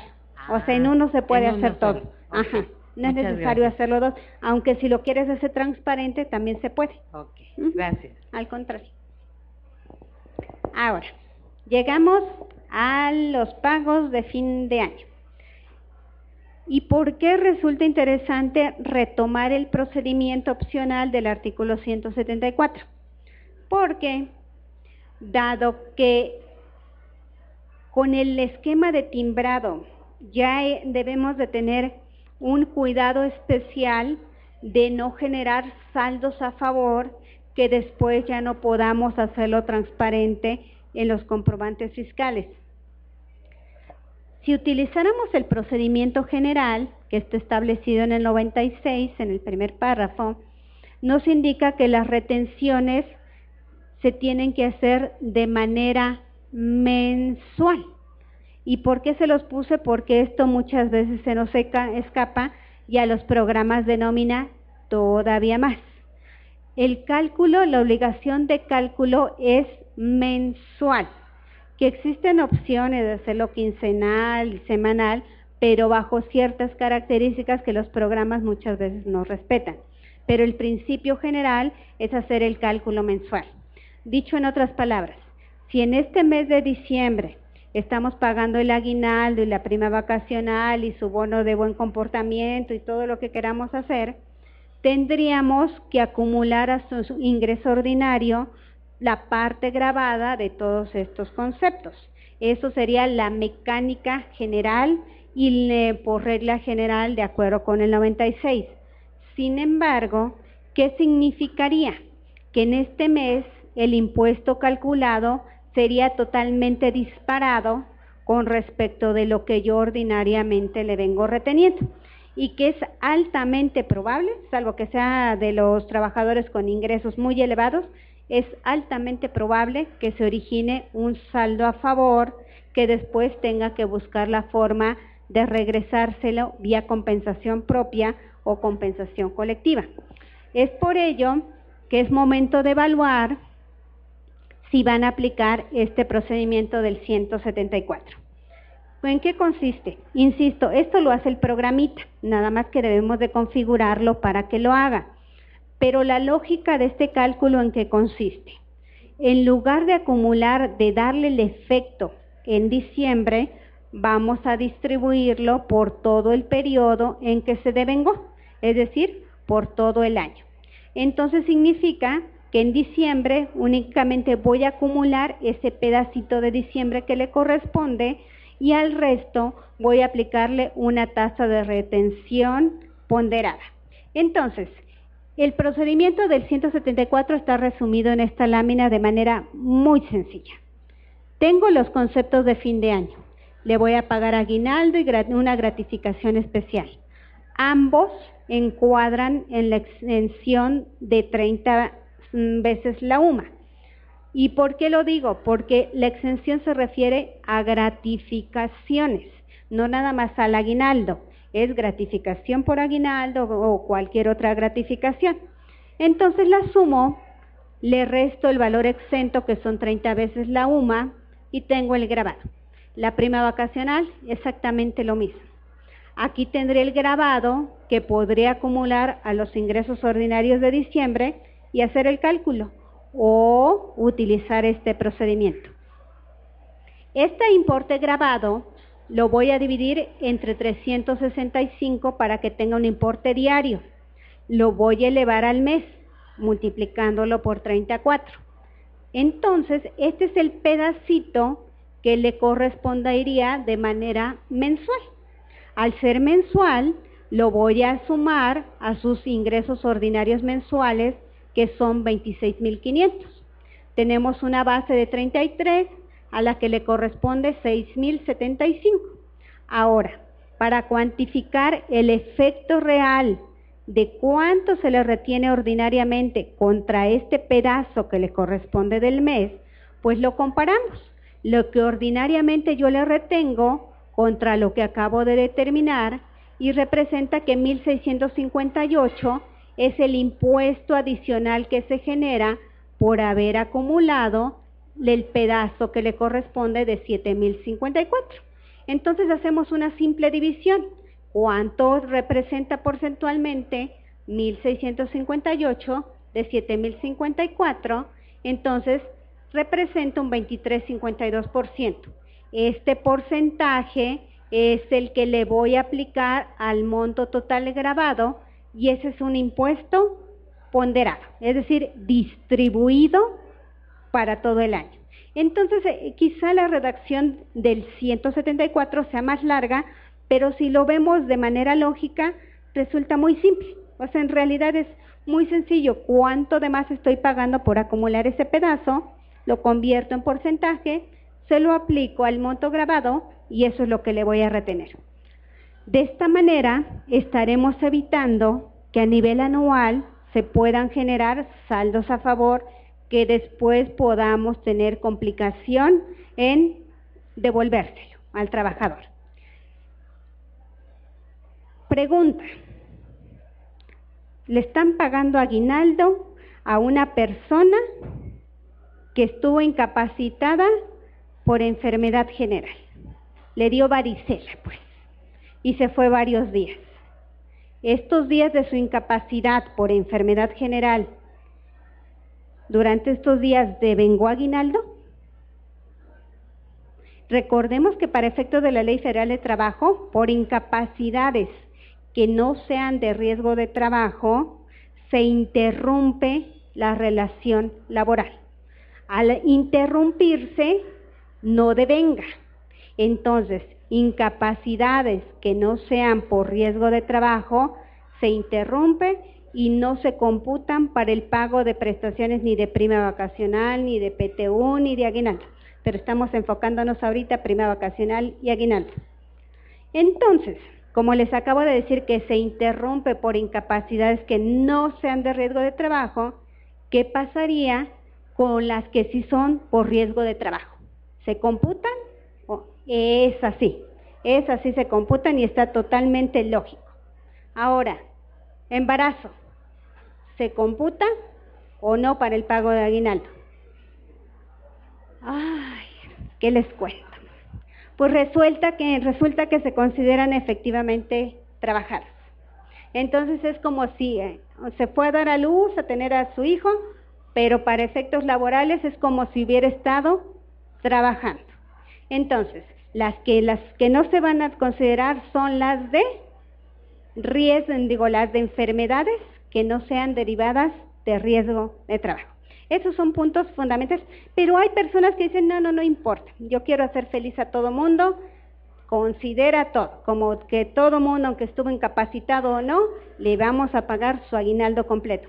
Pero si lo quieren hacer en estricto sentido, sería bajo la modalidad que comentamos.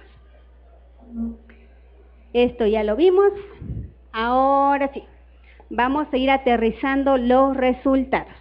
Aun cuando ya lo vimos en el esquema general, en esa tabla bastante amplia, vamos a resumirlo. Ingresos fiscales, ya vimos los ingresos exentos, tenemos la base, les aplicamos la tarifa y ahí está la primera pregunta, ¿cuál tarifa aplicamos? Sí recuerdan que en este 2018 estrenamos cantidades actualizadas. Entonces, ustedes pueden hacer dos cosas, o tomarla mensual y multiplicarla por 12, o ir directamente a esta, que está publicada el 29 de diciembre, creo que no les puse la página, pero bueno, con el 29 de diciembre ahí pueden ubicarla, tarifa para el cálculo anual correspondiente al ejercicio 2018. Esa es la que se tendría que estar utilizando. Pero insisto, si ustedes ya tienen la mensual, la multiplican por 12 y ahí está. Bueno, regresamos. Le aplicamos la tarifa, le restamos la suma de subsidios para el empleo que le correspondió conforme a la tabla durante todo el año y ahora sí empezamos con la combinación de resultados. Ya dijimos que nos da un impuesto a cargo o cero. Aquí no hay cantidades a devolver por subsidio para el empleo. A nivel anual ese concepto no existe. Le restamos las retenciones. Y aquí podemos tener o impuesto a cargo o impuesto a favor. Cuando el subsidio es mayor y entonces el resultado es cero y hubo cantidades retenidas, pues todo se vuelve impuesto a favor.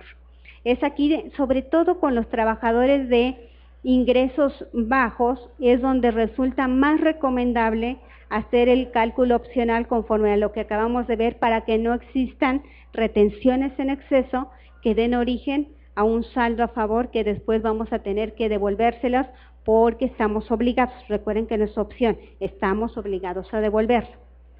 Ya vimos la tarifa y aquí empezamos con la parte interesante. No es que lo demás no lo sea, es que esto hay que estar muy atentos de qué claves utilizamos o el programa utiliza para hacer el timbrado de estos resultados que ya vimos que son susceptibles de obtener. Y en la parte de abajo consideré conveniente ponérselos así tal cual, porque este cambio se dio desde el año pasado, desde el 10 de noviembre, cuando se trató de hacer una convivencia armónica de la versión 1.2 con la versión 3.3 de comprobantes fiscales, y el 10 de noviembre se publicaron una cantidad de modificaciones que ojalá ustedes hayan observado el año pasado. Si no, seguramente ya les llegó una invitación por diferencias de entero de cálculo anual. Con esa fecha se incorporó esta clave de deducción, que es la 101.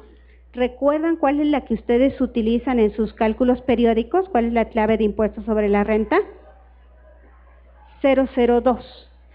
002. Es la que ustedes utilizan en sus cálculos periódicos. de cualquier periodicidad mensual, es quincenal, catorcenal, la que sea. Se incorpora esta 101 a la cual le llaman impuesto retenido del ejercicio anterior. ¿Y con qué intención? Si ustedes visualizan cómo la autoridad precarga la información y haciendo una propuesta para los trabajadores de su resultado anual, ¿cómo podría saber la autoridad si el impuesto que están reteniendo es del ejercicio al que corresponde el cálculo o es porque decidieron hacer el cálculo anual en el año siguiente, considerando que tenemos hasta el mes de febrero para enterar las retenciones? Creo que es un valor entendido que, como ya vimos de acuerdo al estudio de todas las disposiciones, el cálculo anual se puede hacer desde diciembre hasta febrero y enterarlo a más tardar en febrero. Pero en febrero todavía podríamos estar haciendo el cálculo anual. Es por ello que si nosotros no hacemos el cálculo anual dentro del ejercicio a que corresponda, es decir, en este diciembre, y lo estamos haciendo hasta el año siguiente, es necesario saber el impuesto sobre la renta, cuándo lo va a poder acreditar el trabajador. En este caso, como su cálculo anual corresponde al ejercicio 2018, para que lo pueda acreditar en 2018, tendríamos que identificarlo si estamos haciendo, vamos a viajar a enero de 2019. Si nosotros en enero de 2019 estamos haciendo el cálculo anual, tendríamos que utilizar esta clave para indicarle a la autoridad que ese impuesto no corresponde a 2019, corresponde a 2018 y lo cargue de esa manera en la plataforma de la declaración anual y lo pueda acreditar el trabajador en 2018. Es por eso que esta clave, junto con otras, la principal intención es identificar el ejercicio a que corresponde. Por favor, allá atrás del micrófono. Y en consecuencia, vamos a ver un cálculo muy simple. Gracias, Rosita. Es referente a las claves, hablando de claves. La que estamos usando, por decir, de enero a noviembre, ha sido la clave para el ISPT, la 002. Si en diciembre yo estoy decidiendo realizar el cálculo anual, ¿es correcto que le pongamos la clave P002? De hecho, es la 002. De acuerdo. Muchas gracias. Diciembre. Sí, no, al contrario. Y como mera sugerencia, esto ya, aunque yo se los he observado a algunos desarrolladores, ¿saben qué significaba hace 1000 años ISPT? Impuesto sobre Producto del Trabajo. ¿Ese impuesto existe hoy? Pero los programas los siguen anotando y nos contagian a nosotros. Y de veras, nos contagian y por eso nosotros desde hoy, fuera de nuestra memoria. Hoy en día se llama impuestos sobre la renta. Nada más para que sonemos profesionales, ¿no? Entonces, para que vean que nosotros nos actualizamos.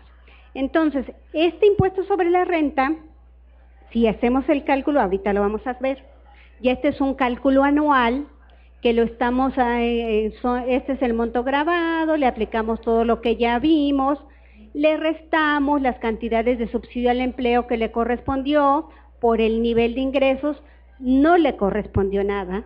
En consecuencia, eso se convierte en impuesto sobre la renta anual, le restamos el retenido y resulta que tiene a cargo 1,900 pesos. Ahora, ¿cuándo vamos a hacer el cálculo anual? En la siguiente lámina están los dos escenarios. 1. Lo hago en este diciembre de 2018, le va a corresponder la clave 002. Lo hago en 2019, ahí ya le tendría que anotar la clave 101 que acabamos de ver. Entonces, insisto, su programa en teoría les debiera o una de dos, o pedir la configuración o en el momento de estar haciendo estos cálculos preguntarle cuál es la clave que pueden usar. Si no hace ni uno ni el otro, pues reevalúen su programa, honestamente, ¿no? Y si peor aún, como algunos muy importantes, es imposible editarlo, hoy ahí sí es doloroso el asunto, porque además de muy caros estos programas, son casi imposibles de editar. Bueno, entonces esas son las claves. Les incorporé un pedazo del catálogo en donde se aprecia claramente ambas claves y la fecha de inicio de su vigencia.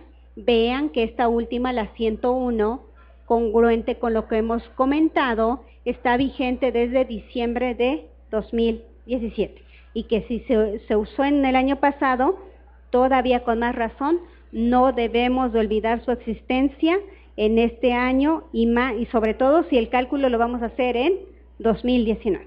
Ese es lo principal que deben ustedes observar en sus cálculos.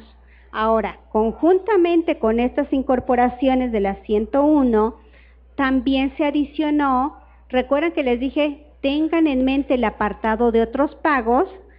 ¿Por qué? Porque el apartado de otros pagos, vean aquí la clave 4, aplicación de saldo a favor por compensación anual. Este es el renglón en el cual tendríamos que asentar el saldo a favor del trabajador que estemos compensando. Y este que está en color amarillo son los que se añadieron en noviembre del año pasado, incorporándose también que les voy a pedir que casi hagan una anotación entre el 5 y el 1, así como un corchete, o vean que esto hay relación, porque ambos se refieren a reintegro de impuestos sobre la renta retenido en exceso, solo que la clave 1 está sin definir a qué periodo se refiere, y el 5 sí nos remite al ejercicio anterior.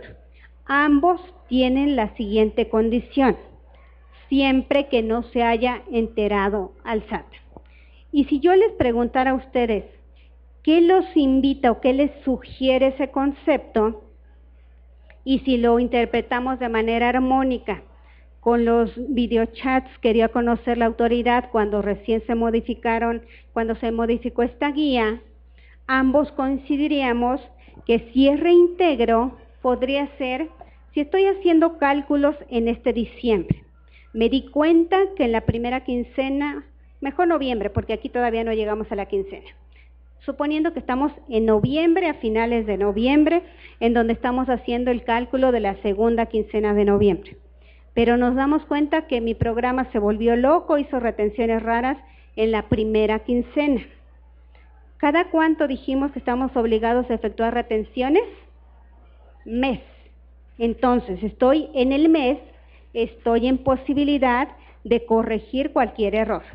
Ya me di cuenta que le retuve de más y que ni siquiera ya le tengo que retener en la segunda quincena de noviembre. Entonces, pues aquí le reintegro porque no lo he enterado, estoy en noviembre, todavía no vence mi fecha de pago, entonces en la segunda estaría en posibilidad de regresarle lo que le retuve de más. Y entonces, como no está enterado, estoy cumpliendo la condición, ya mi entero de noviembre va a quedar correcto. ¿Para eso lo están utilizando o ustedes nunca lo han utilizado porque todos sus cálculos son perfectos? No, ¿verdad? Casi nadie lo ha utilizado. La parte fina es lo que viene más adelante.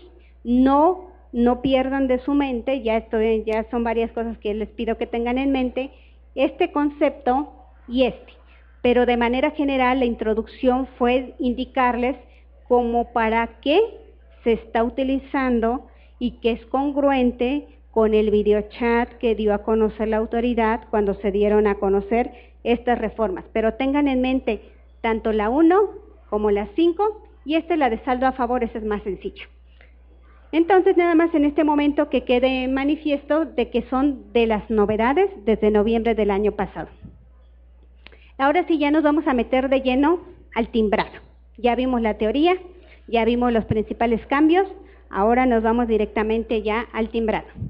Recuerden que desde la aparición de la versión 3.3, nosotros ya tenemos dos tipos de comprobante adicional. Hasta antes de la versión 3.3, El de nómina era un complemento, no tenía la jerarquía de comprobante fiscal. Con la aparición de la versión 3.3 se le dio categoría de comprobante fiscal, pero la principal diferencia es que los que están en azulito únicamente utilizan la estructura base de la versión 3.3.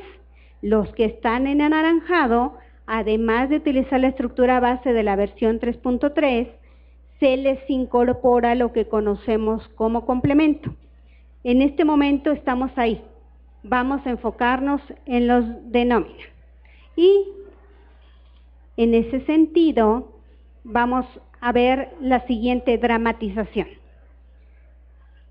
La estructura de la versión 3.3 es la que nosotros conocemos porque es la que utilizamos todos los días para nuestros comprobantes de ingresos. Es decir, tanto los de gastos como los de ingresos, es la estructura que ya conocemos y que hemos venido estudiando durante todos estos meses. En el de nómina se le incorpora lo que se conoce como complemento. Complemento son datos adicionales que se pegan, que se adhieren a la estructura base y forman una nueva estructura. No es que sean dos documentos, es que estos dos generan uno solo y que se llama nómina. Pero en específico, tanto el de nómina como el de pago, resulta ser que la estructura del esqueleto base, que es la 3.3, pasa a ser a segundo término, y por eso lo dramaticé de esta manera. Lo relevante son los datos que nosotros asentamos en el complemento.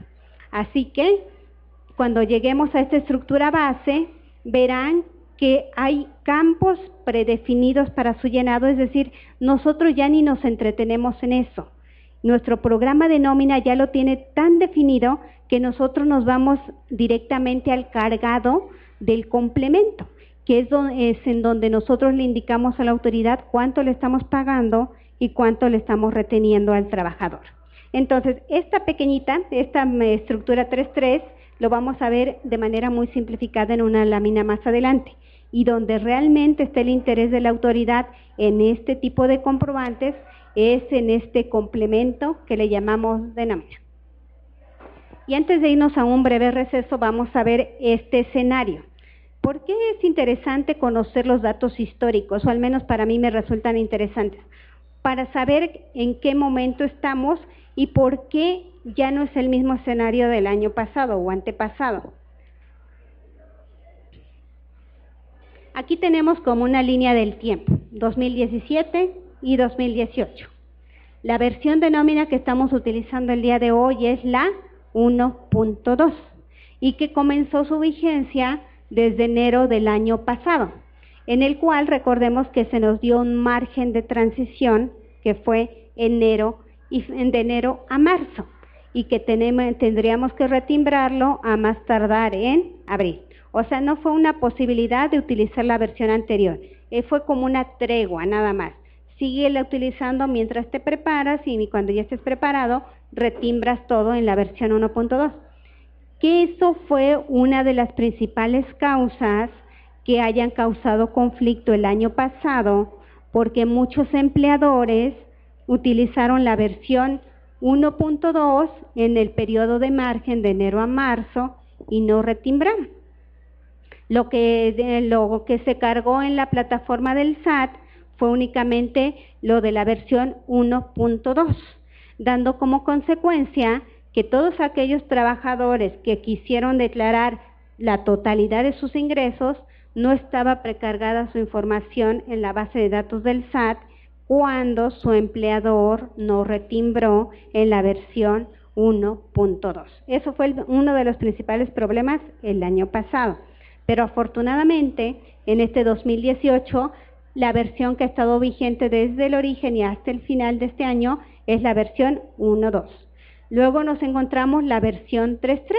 Recordemos que la versión 3.3, la estructura base, comenzó de manera obligatoria en julio, pero igualmente se dio la posibilidad de seguir utilizando la versión 3.2 hasta el cierre de 2017.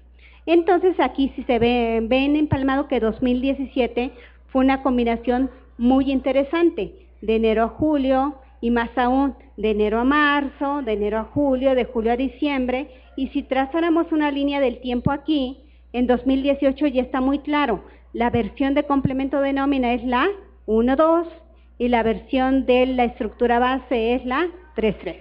Después de mucho tiempo aterrizamos en este punto. Algo que llamó la atención a aquellos que no son conocedores de toda esta tecnología y de la materia fiscal es porque en sus comprobantes, los que les entregaron de enero a marzo, seguían indicando que era un comprobante de egresos, y los que les entregaron ya en la combinación actual decían nóminas. Y de hecho creían que el principal error de la precarga en su base de datos para su declaración anual se debía a que estaban expidiendo malos comprobantes porque no se llamaban de nómina, sino que se llamaban de egreso, cuando en realidad eso no daba pauta a un error, eso simplemente era el nombre con el que se usaba el comprobante en la combinación de la versión 3.2, porque dijimos que el comprobante de nómina se elevó al nivel de comprobante fiscal cuando se implementó la versión 3.3. Entonces pareciera un juego de palabras, pero ustedes que le han dado seguimiento a toda esta historial lo podrán tener más nítido después de esto, después de este breve recordatorio. Entonces, eso es como ha sufrido las transformaciones que ha sufrido la versión 1.2 en combinación con la estructura 3.3. Y lo vamos a empezar a ver